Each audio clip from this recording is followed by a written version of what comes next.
Welcome, guys. Third episode. Yeah, Man. Ingo. yeah, and, man. We have a special guest. Spitzer the word Lord himself. Man. I'm so excited, Noji. I'm so excited. And the thing is, this is cool, man. We need to do this. And then we have the pleasure to see Sisendlini yakho. Stay with the bag. Yeah, bro. Yeah, And man. by the way, igama nguSiphamandla Gwanzimande, and I go by Almo SP when I'm on stage, and I'm a new boy. I mean, ngiyazi mfethu kade bathi introduce but every episode you don't know about now, but ask somebody. Yeah. Introduce a bit anyways. Ukwanele wakanyembe phecelezi / aka Coffee addict. Mina ngifuna ukwazi lakho sakuphelele. Cabanga ngazi ukuthi Ingo. And yesterday I actually saw ukuthi isonto sakho Maseko. Yeah. I never knew them today. And in terms of this 2 and 2 together, I realized ukuthi phela the OGs failures in nowadays. Because like whenever like we spoke about it, it was never like Ingo, Pali Maseko, Pali Bongo, it was never the name. It was like Ingo, yeah. When I send that contact up. Yeah. I was thinking ngone khona ukuthi actually Maseko. So bese phela igama lakho uba umama wathi what's your full name? Or my full name. We want this. Because I'm always because it's like your name is so unique, right? That I've never had someone who Ingo. I know who it is. Okay, so the full name is Ukonwelo Khulani Ngobese Nazo. How many names are these? 4. 3. It's 3 names and then a surname, but the third name is my mother's surname. Yeah. But to me, it's my name. Opinde. Konwelo Khulani Ngobese Maseko. Konwelo Khulani Ngobese. Do you know how many meanings of the names? Yeah. But I always, before we should go, I'm gonna ask you. I've always wanted to understand what's the meaning of my name, Spamand.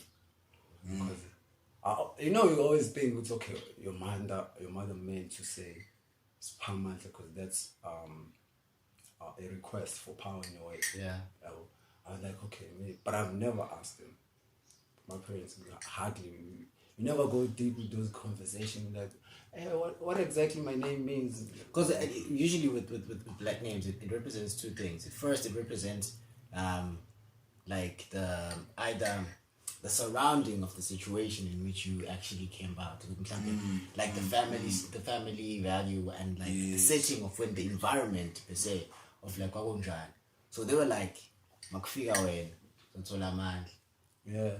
So it's something I took when I what's the first one? Ukonwelo. What do they say or how do you interpret the meaning? My mother says Ukonwelo is a Chichewa language. Chichewa? Yeah, it's a Chichewa. It's a Malawian language. It means Mtabeleni, Mjabuleleni. Yeah. Rejoice in his presence. So you get what I'm saying. So they're basically happy with our son is here. Yeah. The king is there. And let's mean it. Khulani. Oh. Being Zulu there on is very self-explanatory. Khulani, it's almost like an instruction. Ngobese is our mother's surname, which is my name. Mind you, all of them with ID. Yeah. Okay. I have it, we cut. Yeah, I have it. Shaggy Fontaine 9. Font number 9. The thing about my names for us Africans, which is very profound in a way, is most of the time you'd find what's in other nations, the names are just names. It has no specific or can maybe say spiritual food because meaning attached to them. excuse me, whereas with us, with black people, you'll find the name that you are given is either comes out of a particular circumstance, yabo, or it is a determination of whatever we want to see in our future or to project in society, yabo. So nje, for instance, usiphamandla, yabo, depending on whatever the circumstance was at the time, kukhona ukuthi ukufika kwakho kusiphamandla, yabo. Kukhona ukuthi njengoba usufikileke inkosi isisiphe amandla. You know what I mean? Yeah. And the things with the Zulu language, like, that baffled me.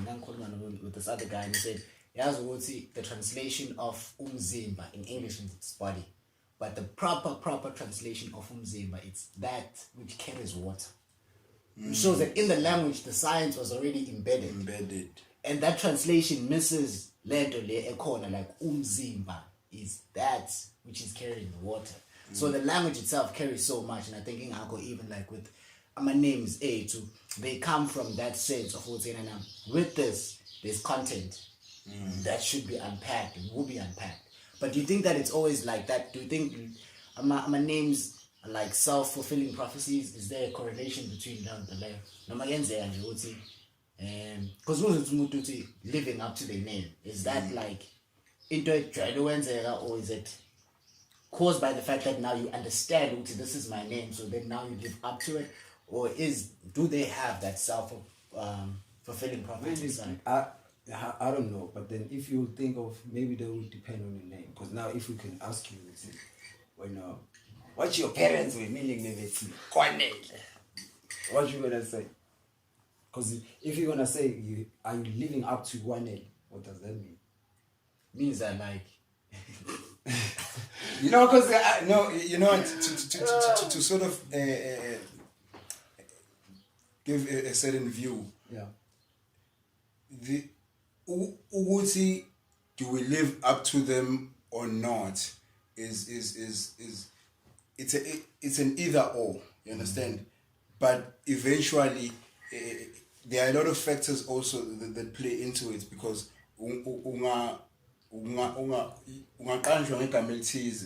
but then depending on what the environment you're growing up in, you understand? Sure.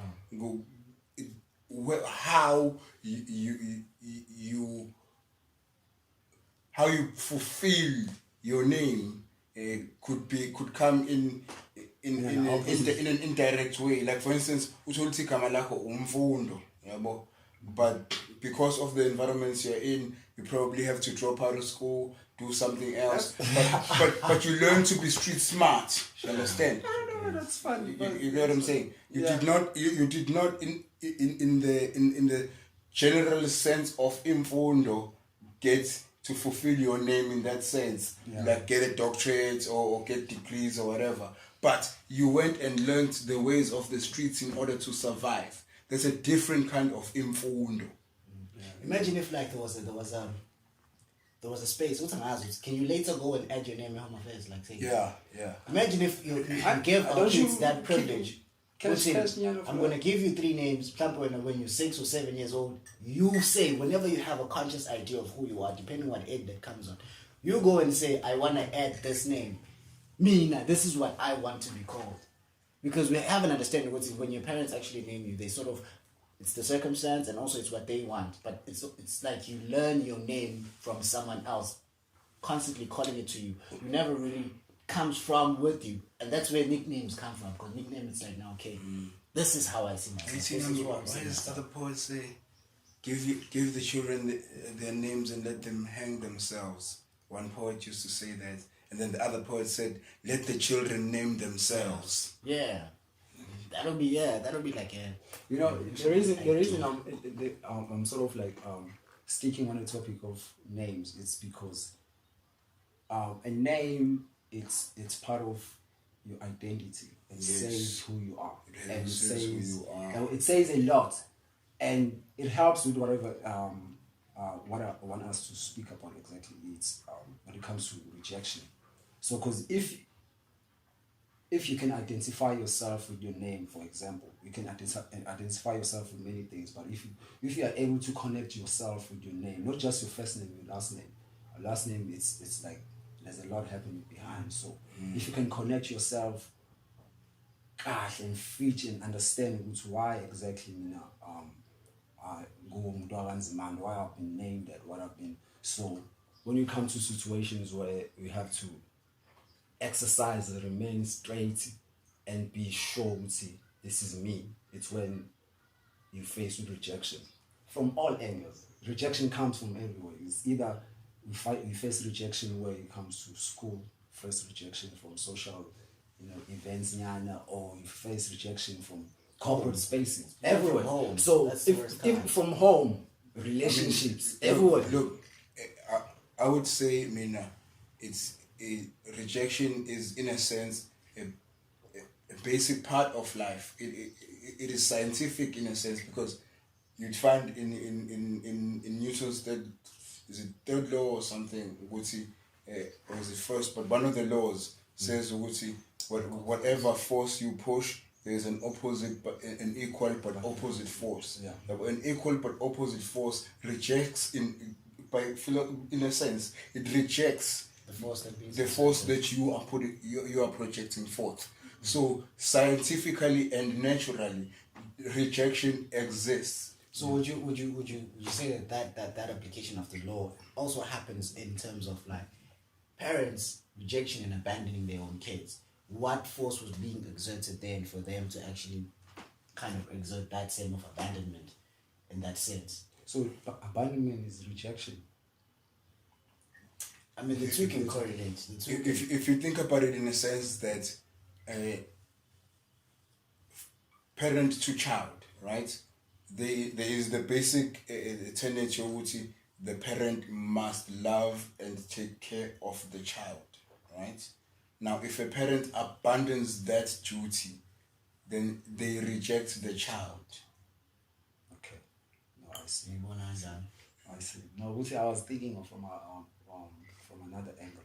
But no, Kubek, you were saying something. How do you cope with that kind of rejection as a child? From From a a parent. parent, A yeah. parent. You see now, it's very tricky when it comes to parents in a way, because it's very close. Your family. It's just here. So anything that happens, it's either they can give you reasons, and you could understand what reasons are, but then somehow it's still gonna have that knocking annuity. I was rejected by family because there was I think when I think last year where I saw a documentary, or I was reading an article about a guy who discovered from he was 32 at the time, where he discovered his surname. He was told by his mother his surname that he grew up knowing. This is me. This is me. Mind of all the way, and then he finds out no, not real. Where now you're supposed to be, and I don't know what he went in and he shot Umawake or something like that. So, but he did some extra. Oh, he refused. He refused to do something where he could actually. Oh, he reacted because he was bringing girls. Where they were staying with his mother, so he was like upset in a way. So he was bringing girls. Was being just Rebellious. So he was mad. His rage came from that angle. He was like bringing girls. It doesn't matter. You've been hiding. This is me for the last 32 years and whatnot. So that rejection, receiving that kind of rejection from your family, that's why it's very close. Because the mother can give you reasons. But the reason I didn't say this is because your father, we weren't that close at the time, and there was a bit of energy.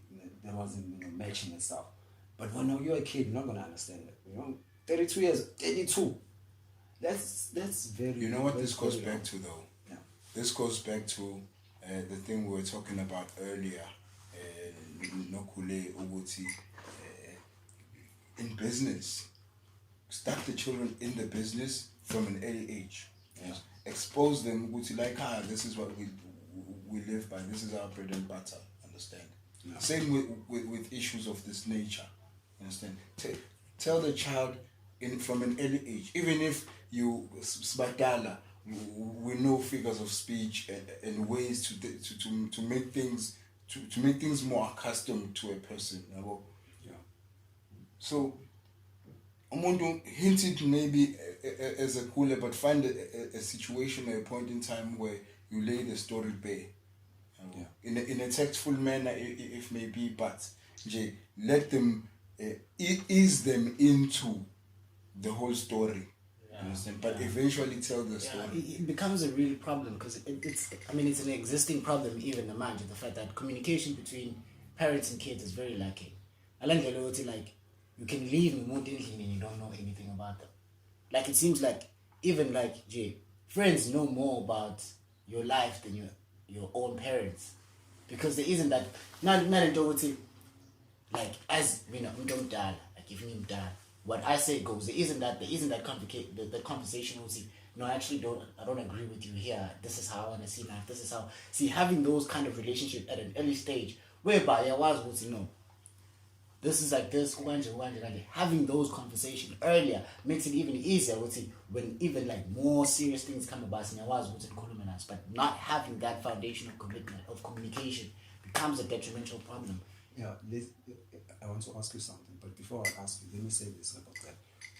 The reason with that, I think it's a generational thing, because there could be times where it's okay for you to ask, or right now, mentally wise, kids that are growing up now, they sort of mature quickly. So there are certain subjects that if you have to, like sex wise, that you can speak now and they'll take it and then won't do anything that's major. That goes with generation, but maybe the generation before, which is now our parents, they could have been, maybe they didn't grow up with that type of environment where you can be open with such things at the early age, because they don't know. Because my father would actually say, nah, he's too young to handle that. Why you need to tell him that? Because now maybe the way they still think it's maturity is still knowledge or growing is still with age with them. But now from now, I'll say you can grow up mentally while you're still the young age. Or Jaden Smith. Jaden Smith is a smart, good actor from the young age, good, because he was nurtured in a way that's proper. And now the times are allowing that type of thing. So I think it's a generational thing. So the question I think for Buza would see,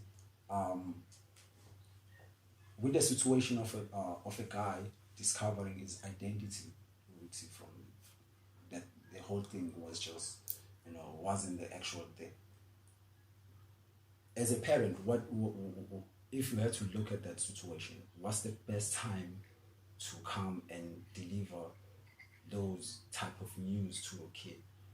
And even if there will be our circumstances or whatever situation that's going to happen, what is the best time? What is the best age you would think? Maybe is it like from a 7-year-old? I'm just listen, but actually this father is not your father. Your father, or is it to wait until they mature enough? Yeah, well, it's like it's because you never know what's going to happen. You can't say this age. Yes, it's never a perfect time. Yeah, that's why the most important thing is actually to have those communication at an earlier stage, whereby when something is serious needs to be said, you already understand your child, so you understand what's the best approach for this particular person. Because I've been talking to them, Malana, about a lot of other things, so I understand the way they think, I understand the way they see the world, so I understand if I say this thing, Ganji, this is how they're going to react. If I say this thing, Angie, this is how they're going to react. So what's the best way for me to actually come and bring this news in a way that I know they're going to be able to handle it, you know? So it goes back to not saying it's this age. It actually goes back to having those conversations and building that relationship. And then if that relationship is there and it's solid, the perfect time could be exceeded in full. Man, it was as I've realized it was that 3 things I hate looking for in life. And many things I hate looking for, but majorly 3 things. And we actually touched on this before, before we started. Firstly, I hate looking for school, like a place to go study and stuff. I hate because that thing it's a hassle. You looking for the right school, it doesn't charge that much. It has no qualification that you want to study, and then looking for a flat, man. I know for people who don't live a flat life or a city life. Only if you live a city life, there are times where you will find yourself in some situations with your landlord. So now you have to move on, or with your roommates, or whatever situation. What am I flatting? How is the situation I'm affected? How are your relationships with your landlords are cool? Were you hanging? Because it can get rough. Because grammar landlords, they don't give a shit. If you paid, that's all. How are you handling? Have you ever been in a situation where landlord wako is doing the worst? Dog, I've been in a place where landlord refused to give me the deposit. That's pretty standard. Like, Most landlords they do. Like, that's my money though. It's just I didn't break nothing of yours, But okay, it's nature. It's such as life. But That's rejection, by the way. That's just fraud. Legally, how do you see that? Why do you think that's rejection? No, I think not necessarily. Maybe I took it in the wrong way. Not necessarily rejection, because if I'm going back looking for what you owe me, and then most you are refusing, or whatever giving me, or whatever messed up reason you're gonna give me, and I don't know if it's rejection, but it's just. I suppose, in a sense, That was just giving me that negative energy. So I don't know. Because I've also experienced something that I don't know if it's rejection or what it is, but I remember this particular individual that asked me to perform Shoyak. So I came through, and then we had a conversation, and then he asked me, so how much do you charge? What are your rates? And I said, these are my rates. Judge your money. These are my rates.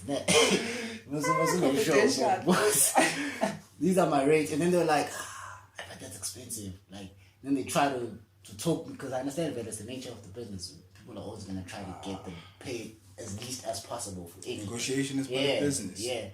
So now they try to talk me down into it. And then it figured at a place where I need the money. So I end up taking that price that is actually lower than my standard rate. And it literally felt like I was robbing myself. I need myself. And that kind of rejection in an artist, like whereby people refuse to acknowledge how much you value yourself. Like to them, it's like it's pretty much based on how much they value you. Your own value is then like not as important. But then I understand also at the same time that it's a matter of branding. But to be able to say, this for me, this is what I am, because it's not long about a business anymore. It's not like a product. This is what I am worth bringing, coming out of me, and then having lower your price, and then you accepting that, knowing that. Give me a story where like you actually. I don't know how many gigs you've been came across you, but how many that one particular whatever promoter or whatever who just did you wrong, and it's like, come on. Or like the example you're giving me now, you tried to go charge a certain amount. Yeah, it's that. But then let me disclose the names.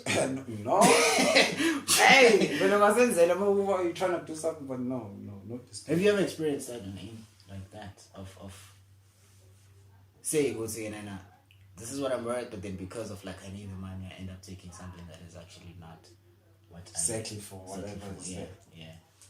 That is a decision you made, though. Yeah. Yeah. That was your decision. you could have negotiated for that or option not to take the gig. at all. So the decision in that sense was yours. Sure. About a situation on the other hand where you want to be part of of the gig, yes. Even if Tiwa you were willing to take a lower fee, for example, for it, and they still declined. Now, how would that feel? Do you get what I'm saying? I feel that. Yeah, well, now that would be the ultimate or the most hurtful or painful form of rejection, you know? And it's that kind of rejection that we need to be able to deal with. Understand? Yeah, We would rejection is there. It's to I will grow from that to better. You understand? Yeah. That is what we need to be. To be able to overcome. Yeah. And I suppose that's where the pinnacle of whatever attainment, you know, or reaching whatever it is you want to reach is at, where you are able to overcome rejection after rejection, because it's not easy. Yeah. You know, a no after a no after a no, you know, could hurt your ego, could hurt your pride, could hurt your spirit. But now, how do you deal with that? Because look at this. I'm leaving home after matric. I'm like, listen, the mother is here. Like, you're gonna take us from this misery, this poverty, this whatever. They're looking at you, and you're like, okay, let me pack my bags, grab my intelligence, my IQ, all in my bag, and I leave home. Gear to this higher education, this, you know, this promise where when I reach there, I'm gonna be able to find ways, find opportunities, and be able to capitalize and make it there. And then you spend like a whole 3 years. You're like, nah, let me do it quick. I'm fully with the last 4 years, because now I'm gonna have to get my NSFAS with their own stories, so it's gonna be too much. And then you work your way, you there a class in every time. You're doing assignments, you're doing whatnot. On the side, obviously you're gonna be in situations where you're staying at the student residence.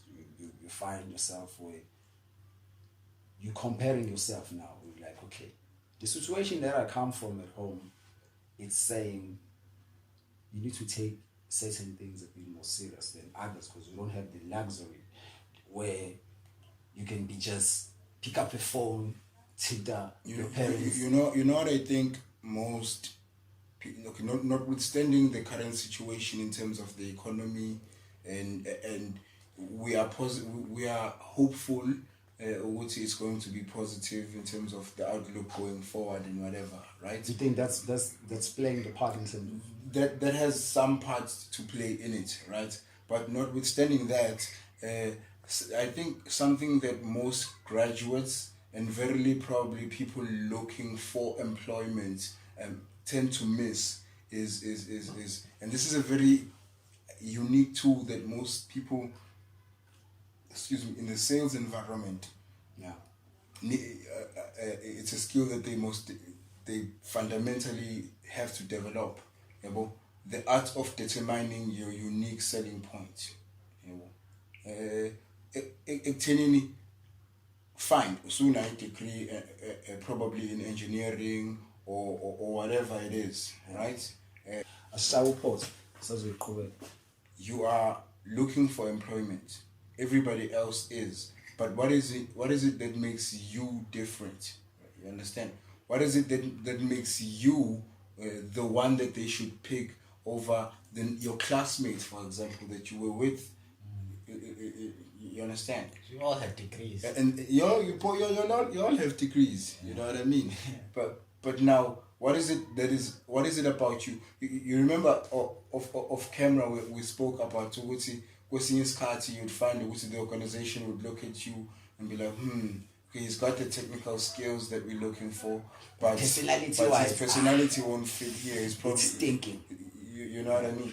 A shower pause. So we cover.